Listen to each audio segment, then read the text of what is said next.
নমস্কার সবাইকে। কেমন আছেন সবাই? আশা করি সবাই ভালো আছেন। আমিও বেশ ভালোই আছি।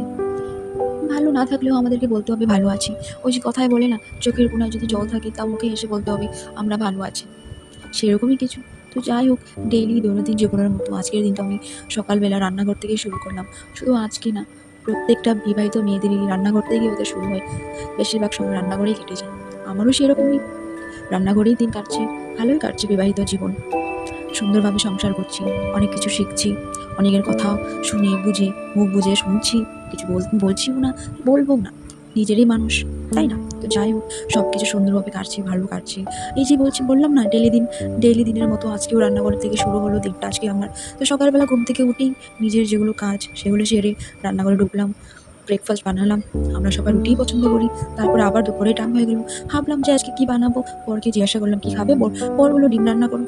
এদিকে ডাল বসালাম, ডিম রান্না করলাম, আরও কিছু কিছু সবজি ভাজি বড়া এসব মিলিয়ে আমাদের দুপুরের খাওয়া দাওয়া হলো।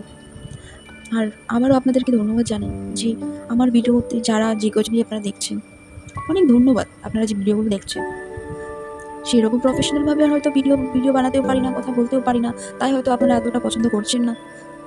আমার নিজের ভিডিও আমি নিজেই মাঝে মধ্যে যখন দেখি, আমি নিজেরই ভাবি যে এখানে এখানে কিছু কিছু হয়েছে, সেগুলো ঠিক করতে হবে। নতুন তো, সময় লাগবে। সেই আশাতেই রইলাম। দেখা যাক কবে কোন দিন ভালোভাবে কথা বলতে পারি, ভালোভাবে সব কিছু হবে, তাই না? তো সেটার জন্য সব কিছুর সময় দরকার। শিখে যাব। এখনো হার মানছি না, কোনোদিনও হার মানবো না। এভাবেই চালিয়ে যাব। মেয়ে তো, মেয়েরা এমনই হয়। সব কিছু ভালোভাবে সুন্দরভাবে কাটছে।